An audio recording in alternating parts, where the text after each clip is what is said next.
Sæl og blessuð, ég heiti Guðfinnur Sigurvinsson, þetta Pólitíkin 48. þáttur.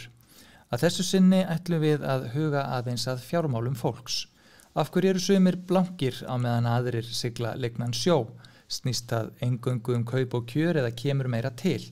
Hver besta leiðin til að spara peninga og hver vísasta leiðin til að eyða þeim? Svo eru það lánin. Hversu mikið eigum að taka í lán og á hvaða skilmálum? Gunnar Dofri Ólafsson umsjónarmaður hlaðvarpsþáttanna Leitin að peningunum. Það talað við venjulegt fólk sem hefur náð árangri í fjármálum og átta sig á hvernig við öðlumst fjárhagslegt sjálfstæði. Þættirnir eru framleiddir af umboðsmanni skuldara með stuðningi frá félagsmálaráðuneytinu. Velkomin Gunnar Dofri. Takk kærlega. Fyrsta spurning, af hverju það tabú að ræða fjármál manna á millum? Þetta eitthvað sem við veltum mjög mikið fyrir okkur í þáttunum og sko, peningar eru eiginlega bara tabú þegar þeir snúa að mitt venjulegu fólki. Það eru heilu þættirnir ríkisfjármál og heilu dálkarnir í blöðunum sem fjalla viðskipti sem eru náttúrulega aðalega bara peningar. Þannig okkur mjög tamt að tala peningar svona í milljörðum og hundruðum milljóna og hagnaði og tapi og öllu þessu. En þegar það kemur að þessum krónum og aurum sem ég og þú höfum úr að móða, þá einhvern veginn vill fólk minna tala. Og ég hef í þessari leit okkar, við höfum ekki komist að kannski akkurat rótinni að þessu, en þetta virðist einhvern veginn koma við kjarnan í fólki og það er svo sorglegt að þetta hafi orðið eftir í þessari miklu svona vitundarvakningu í því að tala hluti sem við höfum ekki talað áður. Það er rosalega dýrmætt fyrir öll samfélög að tala þá hluti sem hefur ekki verið talað í gegnum tíðina. Það var nefna ótrúlegustu hluti hvað það var þar, en einhvern veginn hafa peningarnir orðið eftir og við erum að reyna að breyta því. Og þá erum við líka ofta ekki að deila gagnlegum upplýsingum okkar á milli, þú veist hvað skynsamlegt að gera og hvað ekki en fólk talar kannski meira þetta bara sín á milli, hjón sín á milli kannski fjármál vinahjónana, þú veist, bara aftur nýr bíll og bla bla bla sko. En það segir enginn já, og hvernig gerðu þið þetta? Hafið þið, þú veist, efna á þessu og eitthvað svona. Það bara dónaskapur. Og við tölum eins og þú segir nýjan bílinn, sko. Við tölum kannski svona miklu meira birtingamyndir eyðslu á peningum, heldur við tölum það hvað við getum gert til þess að hjálpa stað við að eiga meiri peninga og afla meiri peninga, af því ég held að það eins og einhver, eins og sagði, peningar, það hafi ekki nóg af peningum getur bara valdið rosalega mikil vanlíðan og kvíða. Þannig að við þurfum einhvern veginn að vera betri í akkurat þessu, að tala peninga, tala þá út, leita okkur hjálpar með peninga. Ég held að fólk sé rosalega upp til hópa feimið við það þegar það er komið í peningavanda að leita sér hjálpar, og það er eitthvað sem er bara eins og með önnur vandamál, það versta sem hún getur gert, að bera harminn í hljóðið. Þú vilt ræða við fólk og þú vilt tala við einhvern sem kannski hefur lent í sömu aðstæðum og einhvern sem hefur sérhæft sig í að hjálpa fólki út úr þannig aðstæðum. Þannig að þetta við erum svona, út með það, með peningana. Getur verið að þetta tengist eitthvað svona sjálfsvirði fólks, hvernig það lítur á sig? Það er mjög vinsælt ég var lesa fréttum daginn þá bandaríski fjölmiðlar og ef þú ferð á leitavélar þá getur þú slegið inn hvers virði Michael Jordan. Já. Og það er svona svo maður hætti sér inn í það að vitna í hluti sem maður hefur séð á TikTok og eitthvað svona, það er svo áhugavert því ég talaði í síðasta þætti við Rögnu Benediktu Garðarsdóttur, hún er doktor í sálfræði og hefur fókusað á neyslu sálfræði. Það er bara rosalega áhugaverður þáttur þar sem hún er að fara meðal annars yfir það hvernig við erum bara lélegi í því að verjast því að það er verið að bjóða okkur alls konar gylliboð og hluti til að fá okkur til að eyða peningunum okkar. Það er bara fullt af fólki sem vinnur við það að láta okkur eyða peningum og oft í hluti sem við þurfum ekki. Þessi frasi að kaupa hluti til að gangi í augun á fólki sem þú sem er alveg saman hvernig þú ert, það er eitthvað sem við gerum kannski of mikið af. En hvað þetta varðar nú þetta rauður fyrir mig spurninguna því ég er búin að hver verði hver og einn er. Já, TikTok, konur hafa löngum verið í sigtinu á auglýsendum, þar sem að konum sagt við konur, virði þitt er útlit og fegurð. Það er kannski svona lúmskara, kallar hafa oft virði okkar er aflahæfi. Við sjáum einhverja svaka kalla sem eru við milljarða og trilljarðamæringur, maður hugsa bara svona vá og og það kemur ekkert óvart að einhverju hlustendur tengi við þetta, sko, þegar þitt sjálfsmat stjórnar kannski af því, sko, af brúttótekjum og þarna, þetta er ósvalega viðkvæmt og þú vilt þar að leiðandi sýnast kannski auðugur og ríkur og geta sett hluti og keypt dýra fína hluti. Þannig að þetta er svona, það er mikil sálfræði í þessu. Þessi peningar hagfræðingar og sálfræðingar kannski að tala meira saman. Já, alveg klart mál, mikil dýft. En kannski svo við vindum okkur kannski bara svona í stóru spurninguna í þessu öllu saman. Hvernig getur launafólk með meðaltekjur, segjum 650 til 800.000 á mánuði, eitthvað svoleiðis, byggt upp digra sjóði? Akkurat. Sko, þetta er auðvitað mjög persónubundi. Sumt fólk eins og bara er með þannig tekjur að það þarf að horfa í hverja krónu bara til þess að komast í gegnum mánuðin og það er í rosalega erfiðri stöðu til að gera þetta. Og bara mjög krefjandi staða hjá þeim og erfitt fyrir þau að byggja upp sjóði og varasjóði, en eru kannski einmitt sá hópur sem að hefði hvað mesta þörf fyrir það. Þannig að það geta hjálpað þeim einhvern veginn út úr þeirri stöðu, annarkvort til að draga úr útgjöldum eða auka tekjur, það væri mjög gott. En fyrir þá sem að einmitt eru svona kannski massinn, fólk ef við horfum á fólk sem er með segjum 800.000 í mánaðarlaun fyrir skatt, það fyrir nokkurn veginn niður í 500.000 eftir skatt. Og þá höfum við ágætis svona, það eru kannski tvær viðmiðunar reglur sem er gott að hafa í huga áður en þú gerir nokkuð annað. Svo fyrsta er að eiga varasjóð og ég held að þetta sé eitthvað sem að allt of fáir hugsa út í. Við erum bara með svona hringkurð af peningum inn, peningum út. Þú vilt eiga til að mæta ófyrirsíðum áföllum 3 til 6 mánuði af útgjöldum heimilisins bara í einhverjum tiltölulega lausum sparnaði sem þú getur greipið til ef þú missir vinnuna sem er að verða raunveruleiki sífellt fleiri, eða verða veikindi ef atvinnurekandiðin fer á hausinn eða eitthvað. Þannig að þú sért ekki algjörlega komin upp á stuðning annarra eða opinbera kerfa ef eitthvað bjátar á. Við höfum náttúrulega ýmis öryggisnet sem styðja fólk, en þetta og eitt viðmælandi minni mitt sem að horfði fram á 70-80% tekjutap, Sævar Helgi, í COVID, hann var bara með peninga á hliðalínu sem hann gat sótt í. Þannig að sú vanlíðan sem að það hefði annars valdið var miklu minni. Það er auðvitað leiðilegt að þurfa að dýfa hendin í varasjóðin sem þú ætlaðir aldrei að gera, en það er skömminni skárra en að lenda í bara verulegum vandræðum. Já, og jafnvel vanskilum og geta bara ekki framfleytt sér í rauninni gegnum mánuði. Já, og þetta er þessi forðahugsun að eiga 36 mánuði útgjöldum. Svo kemur þessi svokallaða 50-30-20 regla. Ef þú tekur þessa 500.000 sem þú hefur í laun eftir að vera með 800.000 í laun fyrir skatt, þá getur þú miðað við það að helmingurinn af því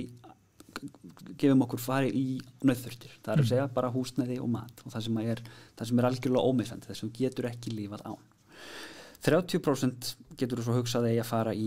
eitthvað sem er svona ekki ómissandi, skemmtilegt.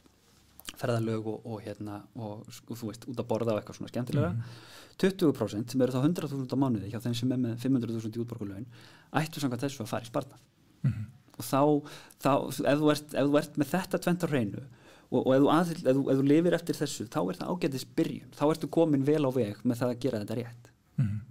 Og bankarnir eru þetta að auðvelda fólki eftir að bankaþjónustan var svona rafræna, það er bara hreinlega boðið upp á möguleikan inn í heimabankanum að taka þá þessa upphæði eða þá sem þú treystið til að leggja til hverju sinni og þetta er lúmst hvað þetta safnast saman í rauninni. Já. Og það er rosalega gaman að sjá þetta vaksa og það er rosalega, ef þú ert búin að svona gíra þig inn í það að bara þú ert með 20% minna heldur en þú heldur, bara lifðu innan þeirra marka, að þá snýður þér stakka eftir vexti, en eins og ég segi, það hentar alls ekki öllum. Nei, en þú rættir talandi að spara við nýstúdendum daginn sem var unga stúlku fyrir norðan og útskrifaðist úr mínum gamla skóla, Menntaskólanum á Akureyri og að því maður sér eða heyrir þetta svo sjaldan frá ungu fólki í dag eða bara almennt gegnum tíðina, að hún var einhvern veginn farin að safna sér fyrir náminu sínu, fyrir framhaldsnáminu og fannst það ekki vera spennandi kostur að taka mikil námslán og svona. Hvernig gekk henni? Í sparnaðinum henni bara gekk ótrúlega vel og það, hún var komin þarna með einhverjar, bara svona verulegar fjárhæðir, sérstaklega fyrir manneski sem er ekki eldri en þetta, hún er 21 árs þegar viðtalið tekið og ég held að hún sé það enn og var, Já, hún vann bara í rauninni myrkran á milli og vann rosalega mikið. Og í 3 vinnum held ég. Já, getur það ekki passað? Jú, 100, sko rúmlega 100 og eitthvað % starfshlutfalli, 150 og eitthvað og safnaði þarna töluverðum peningum á tiltölulega stuttum tíma. Talaði með að hún hefði sett 80% af launum sínum til hliðar á einhverjum tímapunkti og þetta er, þú veist, þetta er mjög aðdánavert og gaman að sjá fólk gera svona og gott ef að þú veist, maður hugsar oft tilbaka hvað hefði ég getað spara mikið ef ég hefði byrjað 20 og ekki gert alla þessa vitleysu sem ég gerði bara þú veist, þegar maður var á barnum og kaupa föt sem maður nota einu sinni og eitthvað svona það er bara, þetta þú veist, versti óvinur okkar, sko ekki bara að því nú er ég náttúrulega með fleiri hatta, ég starfa fyrir Sorpu, þannig ég veit hvar hlutinni sem við skilum á okkur enda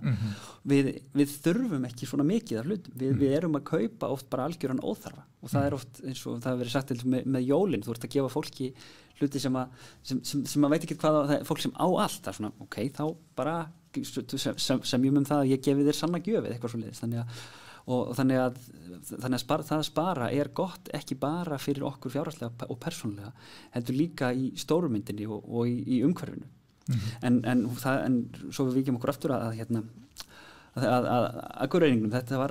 var mjög áhugavert að sjá, hún var líka svo ákveðin í að bóra sér onni í að afla sér þekkingar og svo það sem ég fann svo sorglegt við það, hún mætti svona fólk var hissa á að stelpa væri að pæla í þessu. Já. Og það er svona eiginlega fauk í mig þegar hún sagði það. Þetta er aftur hérna hún fór eitthvað að kynna sér hlutabréfamarkaðinn og eitthvað svona hvernig hún geti mögulega ávasta sitt pund. Já. Og þetta er strákahobby. Það er bara alveg eins og ég sagði hérna áðan, sko, virði kvenna er samkvæmt þessum samfélaginu auglýsendum er útlit virði kallaðar aflahæf og þarna fór hún einhvern veginn út fyrir þau sko, þær staðalímyndir og ég er mjög hrifin af því þegar fólk sparkar aðeins í ramman. En það sem ég líka hrifst af við hennar sögu var það að sko, hún fer í rauninni að velta þessu öllu saman fyrir sér vegna þess að hún er dóttir einstæðrar móður og það er mammenar sem að fer aðeins að ræða við hana ábyrg fjármál og miðla sinni reynslu, veist, hvernig hún hefði rekist sjálf á dyr og hvað hefði gengið vel. Já, og hvernig í rauninni skuldir hefðu kallað hana heim þegar hún var au pair og þurfti til að fæða þær og hún er mitt, eins og segir, hún er að spara fyrir náminu sínu, námi og framhaldsnámi og það er svona,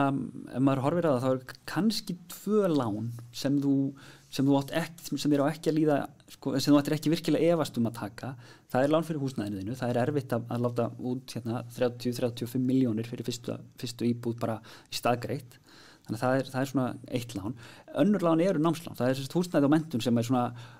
ef þú kemst hjá því að taka önnur lán, þá önnur lán verandi smálán og yfirdráttarlán og raðgreiðslur og allt þetta,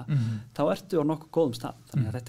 þetta er áhugaverð nálgun hjá henni og ég veit ekki hvort hún svona samræmist helstu fræðum, en þetta er aðdáunarvert engu að síður. Sammála. En hvað felst í fjárhagslegu sjálfstæði? Er það að eiga flottasta bílinn og stærsta húsið skuldlaust? Já, það gæti verið eitt sko, fjárhagslegt sjálfstæði fyrir einhverjum, gæti verið akkurat það. Því þetta er svo persónubundið og fjárhagslegt sjálfstæði fyrir einn gæti verið bara að minnka starfshlutfallið sitt niður í 50% og vera meira með börnunum og barnabörnunum þegar við komandi nær einhverjum aldri og geta þá lifað af eignum og einhverjum svona hliðartekjum. Fjárhagslegt sjálfstæði fyrir annan getur verið einmitt að eiga stóra dýra fína hluti. Svona, eins og maður setið þannig samt fyrirvara við að það var við fjöllum það í bókinni í milljónamæringur í næsta húsi eða millionaire next door. Milljónamæringur þýðist svo illa af bandarísku yfir á íslensku út að gengi, sko. Það að eiga milljón krónur er bara, það er eigið fyrir flestra í húsnæði, sko. En það er sko kannski helsti andstæðingur þess að verða fjárhagslega sjálfstæður, að það að geta að vera svona fjárhagslegu stjórnandi í eigin lífi, það er að eyða peningum í dýrahluti. Það var sammerkt með þessum milljónamæringum að það bárst ekkert á.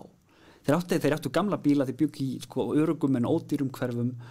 Þannig að þessi glysgirni og aftur þessi ásælgni okkar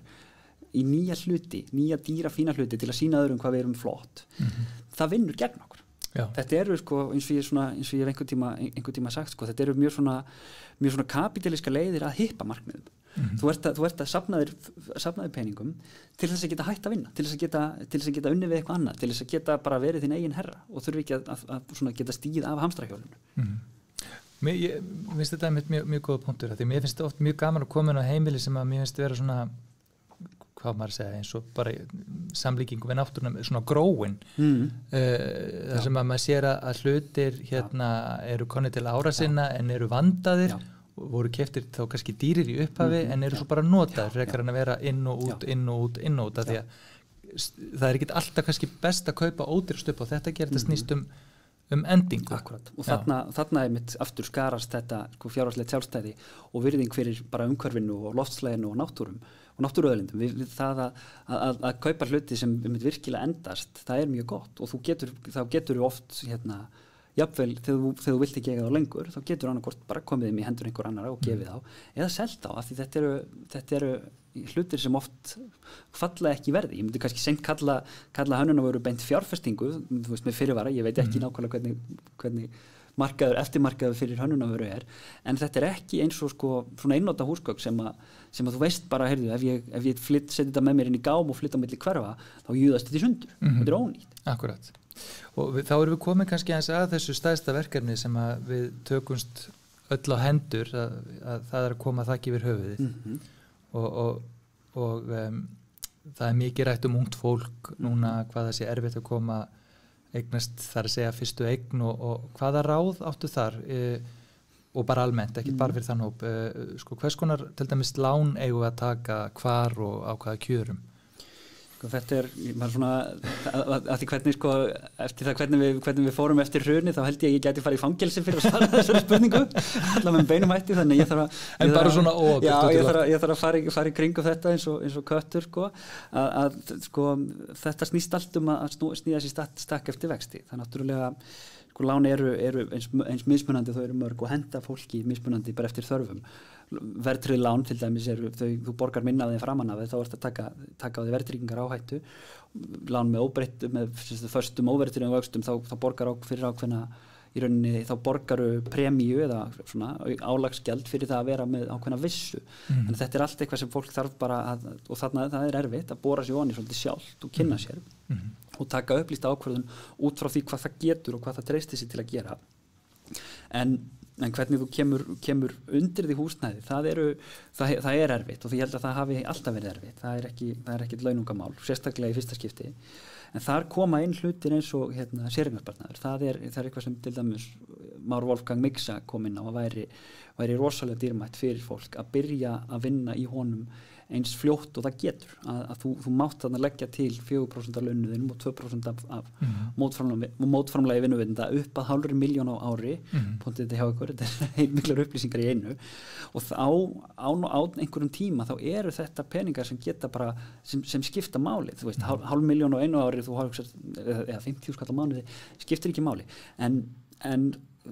peningar og það hvernig við komum fram við peninga og fjármál, þetta er langhlaup. Það verður engin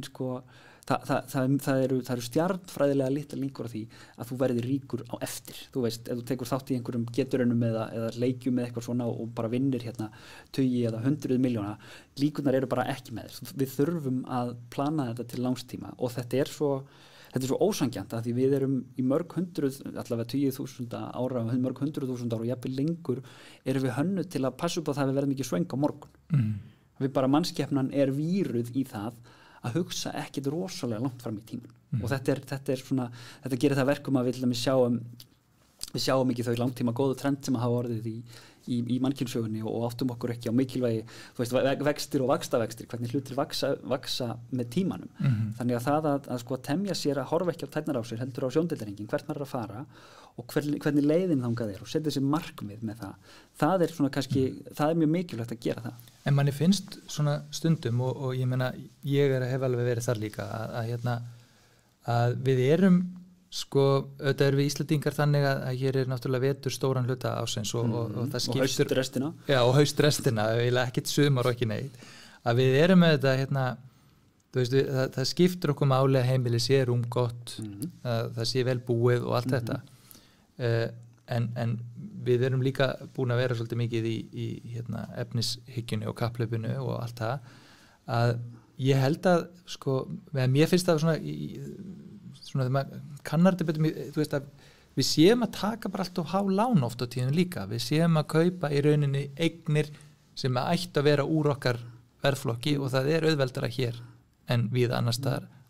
komast í það að fá lán fyrir slíku. Já, þetta góða punktur og hann benti mig það að Gunnar Baldvinsson, framkvæmdastjóri Almenna lífeyrissjóðsins og sennilega einhver svona afkastamesti höfundur í bókum á sviði fjármálalæsi. Hann hefur skrifað, fyrsta bókin sem hann skrifar verðmætasta eignin sem fjallar lífeyrismál og nýjasta bókin hans núna farsæl skref í fjármálum, mjög áhugaverð og skemmtilegt að glugga í hana. Hann teiknar einmitt upp þetta viðmið að sko, þú átt, ef þú vilt að taka lán fyrir húsnæði, þá svona viðmið og maður, þú veist, þetta er krefjandi, viðmiðið er að þú skuldir ekki meira heldur en 3 árslaun, 3 brúttó árslaun. Já. Þannig að ef þú, má ég sjá, ef við reiknum hérna 800.000, hvað er 800 sinni 12, cirka svona 10 milljónir, þannig að þá ætti lánið ekki að vera meira en 30 milljónir. Já. Og húsnæðið þitt kosti ekki meira en 4 árslaun, þannig að þú skuldir þá ekki meira en 75% í húsnæðinu. Þetta er mjög góð þumalpunktaregla. Já. Og við værum þá með svolítið öðruvísi markað held ég hérna ef það væri. Mjög vel verið. Já. En maður hefur líka verið að heyra því að fólk, og það er bara vinsælt, að fólk hefur verið að endurfjármagna húsnæðisláni sín og sem sagt betri vextir, betri kjör og færa á milli fjármálastofnana ef það hérna er hagstætt. En það er ekki allir búnir alltaf að kveikja á þessu möguleika. Það er ekki langt síðan ég eftir samtal við mannesku og ég spurði hann að því lánin voru bara á fáranlega óhagstæðum kjörum. Hún brjálið alltaf út í bankan en ég sagði, þú veist, þú getur breytt þessu. Og þetta er eitthvað sem maður ætti í rauninni að gera reglulega að taka stöðuna á því gæti ég verið í. Við erum ekki eins bundin í þessi lán eins og stundum er látið verið vaka. Nei, og eins og við kannski vorum, af því í dag er þetta þannig að sko, þú getur endurfjármagnað húsnæðislán, sérstaklega ef það er sko, annarkvort með stutta fastavexti eða ekki með fastavexti. Ég held að lántökugjald sé sko, það er svona pluss mínus 10.000 í kringum 50 skallin hjá bönkum. Og skjalagerð og allt svoleiðis, þú getur verið að endurfjármagna húsnæðislán örugglega fyrir innan við 100.000 og þú getur, eins og í því vaxtaumhverfi sem við erum núna í, þar getur, sko, ég man þegar vextir á óverðtryggðum húsnæðislánum voru sko kannski svona 7%. Í dag eru lægstu vextir 3,3, 3,4. Þetta er helmingsmunur, þetta er 50% niður sem þú ferð og þarna, sko, ég get eiginlega lofa þér því að þú ferð ekki betra tímakaup heldur en ef þú setur sko, eitt eftirmiddag eða eitt kvöld í það að kynna þér þetta og sjá hvaða möguleikar er í boði. En þarna verður maður líka vanda sig að því þarna er auðvitað freisting að því húsnæði hefur hækkað í verði að endurfjármagna og kannski hækka lánin líka. Það er svona kannski ekki snild að gera það og sérstaklega ekki að þú ætlar að nota það bara í einhverja neyslu sko. Því þá er eignið þín að hverfa og það er ekki það er ekki góð leið til að vera fjárhagslega sjálfstæður og ekki til eftirbreytni myndi ég halda. Ég tek eiginlega stundum hausinn þegar ég heyri af þessu og það er fólk sem er að endurfjármagna til að taka peninga út úr eigninni. Og stundum er það til að kaupa bíl eða fara í framkvæmdir getur alveg undir einhvern kringumstæðum skynsamt, það er ekki að dæma það í heild en maður hefur líka heyrt bara í hreinu og klára neyslu, ferðalög og leyfa sér og allt þetta og þá það er ekki gott, þá er fólk að henda sér bara eitthvað inn í framtíðina og maður hefur rætt þetta fólk og þá svona já, þú veist, þetta bara lífið er núna frasin og allt þetta, ég bara gef ekki mikið fyrir það, því að mér finnst þetta nei. Sko, þarna finnst mér bara, þú veist, sko, maður verður þarna að horfa langt inn í framtíðina. Og þú vilt svona önnur þumalputturegla, þú vilt ekki fjármagna skammtíma neyslu með langtímalán. Þú vilt ekki vera að kaupa eitthvað í dag sem þú ert í 40 ára borgar. Það er bara, það er ekki gott tóbak. Nei. Ekki góð vísindi. Nei, af því að þetta er líka og það tengist auðvitað lífeyrismálunum sem þetta er einhvern veginn að fara að breytast við erum komið meiri séreignarsparnað heldur en varu þetta og allt það en maður heyrir þetta þar á eldri borgurum að það er náttúrulega misjöfn ánægja og eina svona ráði sem að tengdapabbi gaf okkur sko var það bara þegar þið komið á hana stað veriði skuldlausir bara númer 1, 2 og 3 þá er þetta allt í lagi, ef ekki þá er þetta agalegt sko. Þetta er gott markmið að stefna sko. Það er að þegar að nálgast skuldleysi þegar þú hættir að vinna það er mikilsvirði en við þekkjum öll einhvern sem er alltaf blankur og oft er á því rökréttar skýringar en stundum veit maður líka að viðkomandi er með þokkalega tekjur og maður á svolítið erfitt oft með átta sig á af hverju staðan alltaf eins og hún Hverjar eru helstu ástæðurnar fyrir blankheitum og hvernig getum við forðast þau? Já, það þessi sko, þegar maður búntar hjá sér svona hvaða ráð maður gefur, þá fyrsta ráðið sko ekki eyða meira en þú aflar. Og þetta, þú veist, þetta hljómar alveg ótrúlega einfalt, bara alveg rosalega einfalt, en það það ekki, það bara því miður fólk og það líka svo auðvelt, það allt, það svo mikið gírun inn í það að við getum bara eitt rosalega miklu peningum mitt í hluti sem við kannski þurfum ekki og þetta þegar fólk með góða tekjur, bara ekki lifa 50-50-0 heldur taktu 50-30-20 og settu þig í skrúfstykki með það, taktu bara peninga af þér, fjárfestu í sjálfum þér og settu það til hliðar þar sem að sko, ef þú átt erfitt með það, bara getur ekki náði þá hvort þú vilji binda þá í ári eða eitthvað svoleiðis í 30 daga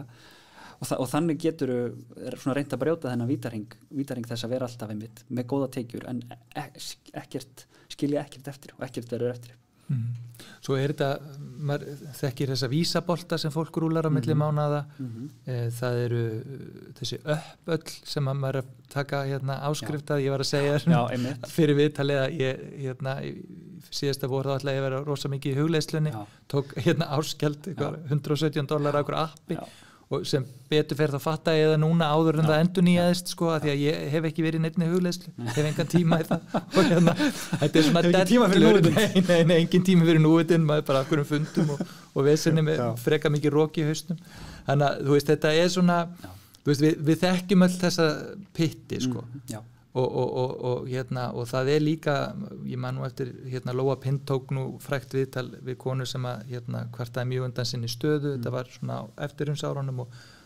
hún fekk hana til að opna heimabankan og það voru til dæmis áskriftir að öllum blöðum og tímaritum og alls konar svona hlutir sem að fólki finnst, já þetta nú bara 5.000 hér og ég má nú leyfa með þetta og svo liggur þetta bara inn í bankanum, fólk ekki að átta sig á því að það að leka út af reikningnum peningar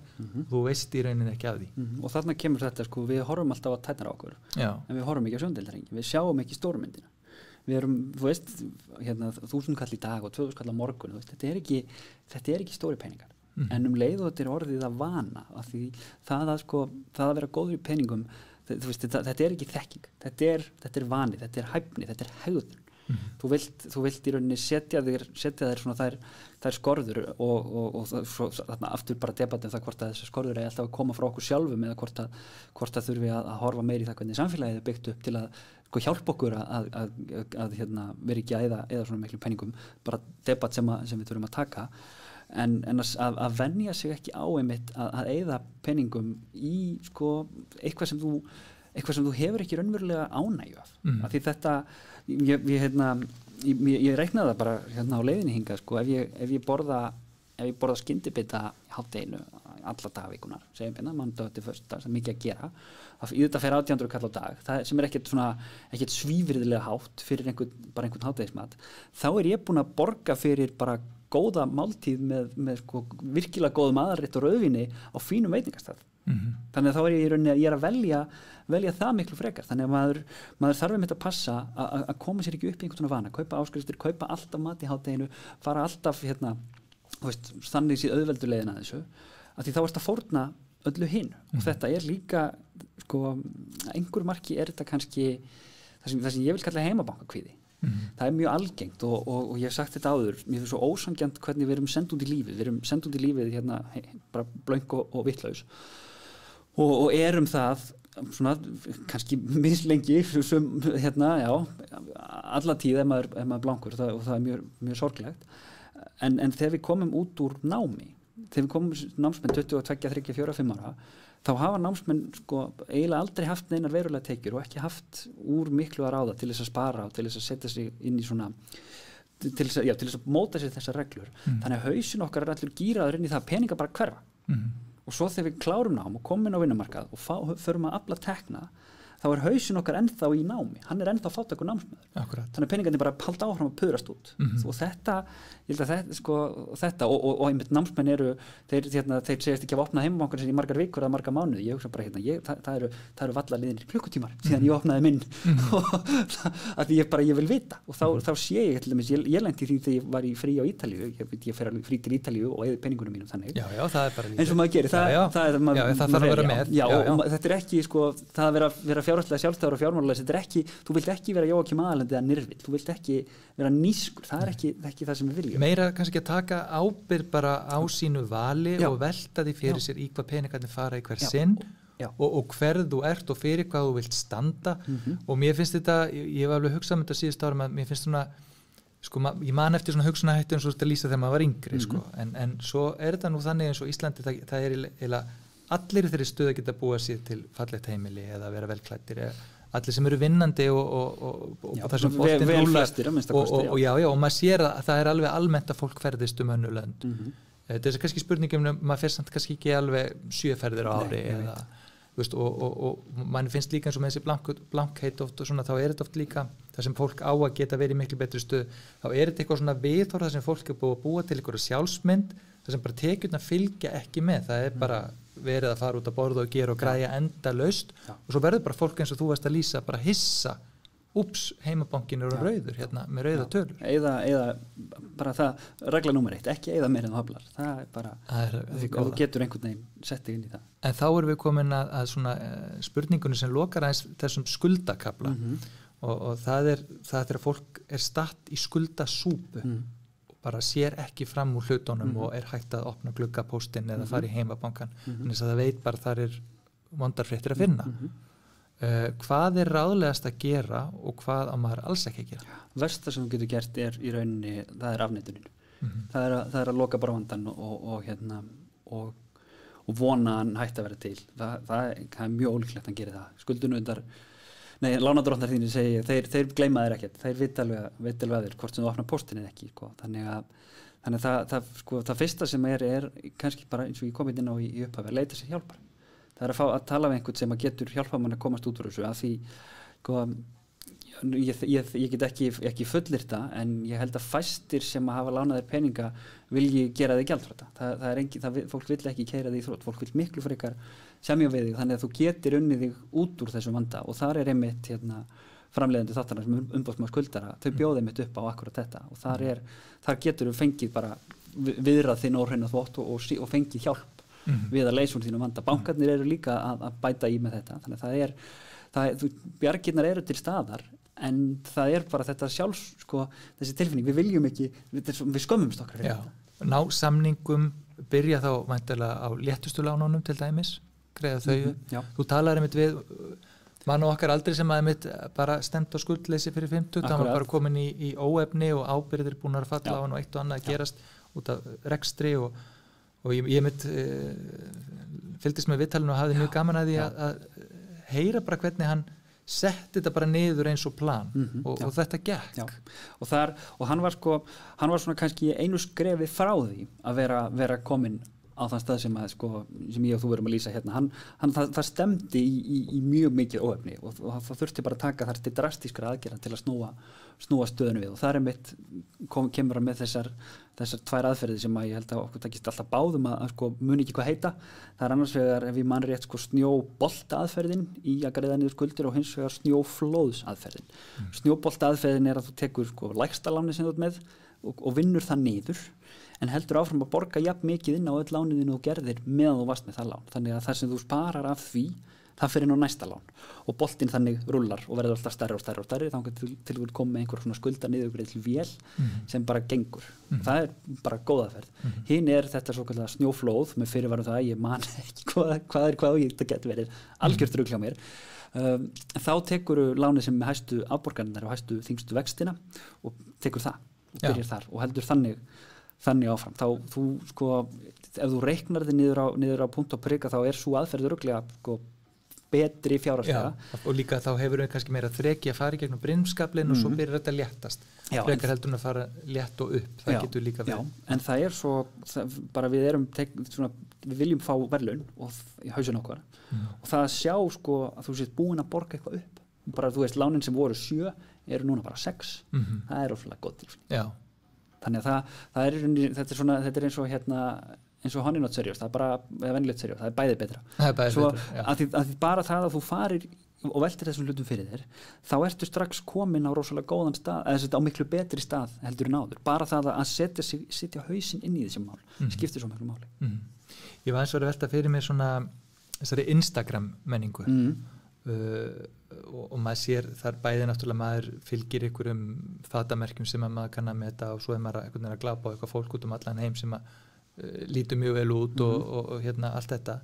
og maður, ég finna alveg að þetta hefur áhrif á minnstundum og hvað þá yngra fólk og maður er fann að sjá og þá er ég þetta ekkert að alhæfa en maður er fann að sjá samt mjög ungt fólk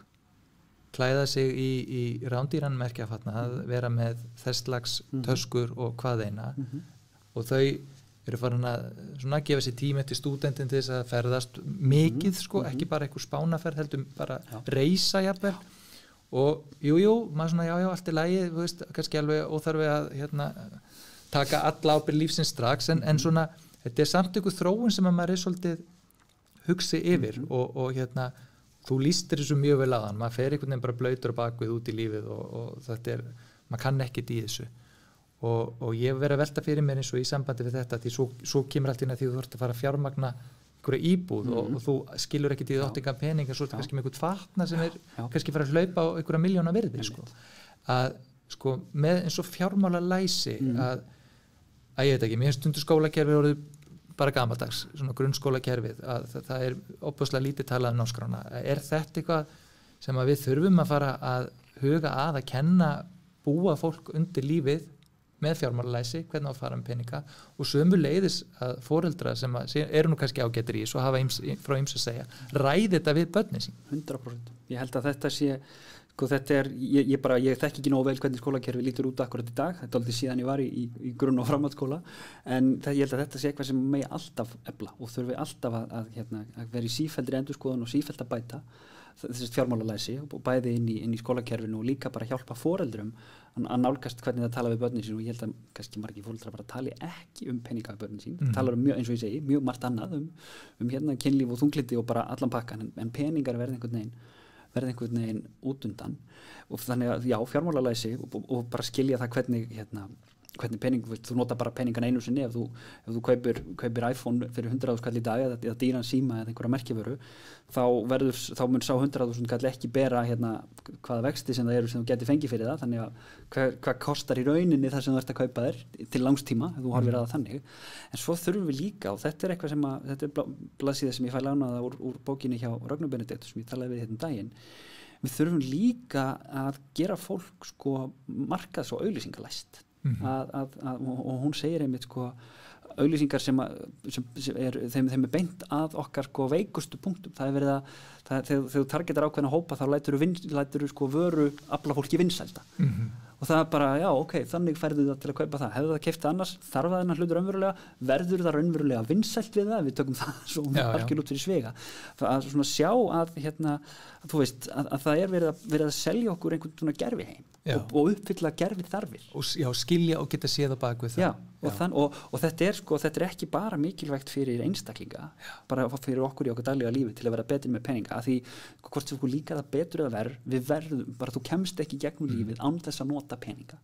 og það að vera lélegur í peningum það gerir það bara þá verður lífið aðeins erfiðara það gengur alveg, það er bara erfiðara en þetta er ekki bara horfir ekki bara við einstaklingunum heldur horfir þetta líka við þjóðarhag það er ákveðin svona segla sem þú getur aukið í þjóðarbúinu ef öll þjóðin er betri að fara með peninga og maður vill svona stereotypist oft kontrasta Íslending og Þjóðverja ef það verða einhver efnahagsáföll í Þýskalandi þá grínið er að þú getur bara rekið þýska hagkerfi í 4 ár fyrir sparnað einstaklinga þú veist, hvað ætli það sé á Íslandi 4 dagar, ég veit það ekki þannig að þetta er svona öryggi ríkisins pæling líka og það er kannski mjög góð punktur hjá þér heimilin og okkar eigin fjármálastjórn er hluti af öllu hinu og það er maður heyrir oft bent á bankana, ríkið og sveitafélögin að þau að gera hitt og þetta og vera stjórnað svona og svona, en auðvitað er þetta hlut af þessu sama hjóli og maður sér það núna til dæmis í COVID-inu að við virðumst þrátt fyrir alltaf hafa verið reynslunni ríkari frá 2008 vegna þess að heimilin voru ekki nándar nærri eins skuldsett og þau voru þá og það er sennilega þrátt fyrir erfileikana að fara mögulega að bjarga okkur út úr þessu miklu fyrr og með miklu minni afleiðingum að bæði heimilin voru minna skuldsett og ríkissjóðu var í miklu betri stöðu. Já, það er bara óskandi að við getum lært, það hafi verið lærdómur á þessum hryllilega tíma hérna fyrir, maður er alltaf að bæta við sko, þannig að nú er það orðið hvað vera 14 ár, 13 ár frá hrunni. Þetta er að vera svona smá svona sakfræði en lifandi í hugum þeirra sem lifiði þetta. Já, það er fólk að fara í menntaskóla sem hérna, var bara man ekki hrunið, guð minn góður. Já, þau heppin. En